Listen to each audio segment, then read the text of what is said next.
Many people are so much harsher towards themselves than they ever would be towards one of their friends or family members. As a therapist, I've heard countless people tell me about how they spend all day criticizing themselves or insulting themselves in the privacy of their own minds. Why do they do this? Well, sometimes it's because people have impossibly high standards. They feel like they need to do everything absolutely perfectly, and if they make even a small mistake, they tell themselves that they're a total failure, and they might feel an overwhelming sense of guilt that's completely disproportionate to the little thing they did wrong.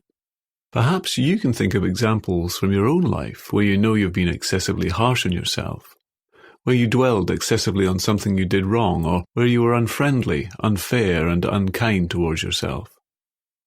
Or maybe you've noticed yourself having a generally negative self-critical attitude that holds you back from being able to feel confident, at ease, and comfortable in your own skin. Learning to love yourself doesn't mean ignoring your faults or giving yourself a kind of blank check to make as many mistakes as you want. The process of developing a loving, compassionate relationship with yourself has a lot in common with being in a loving relationship with any other person. In any healthy, loving, long-term relationship, each person in the relationship may sometimes express frustration at something their partner has done. Sometimes it might be something trivial, like leaving the cap off the toothpaste, and sometimes it might be something more serious that needs to be properly discussed. But all of that happens within a context of love, mutual caring, and trust. The loving, committed relationship that these two people have provides a safe context for each partner to openly express their emotional needs and their concerns.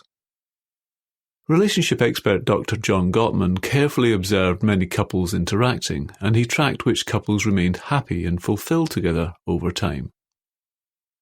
He found that in healthy relationships, every negative interaction that takes place needs about 5 positive interactions to counterbalance it. Healthy couples might sometimes argue hotly and might even say hurtful things to each other sometimes.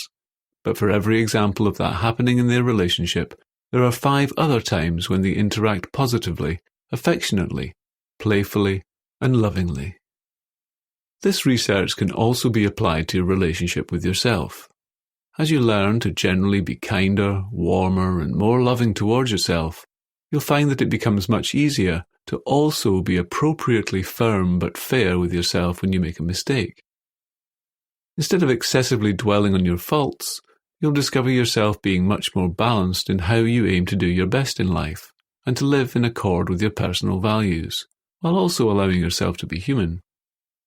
So as you relax to the hypnotic part of this session, you'll find yourself instinctively developing a kinder, more compassionate relationship with yourself.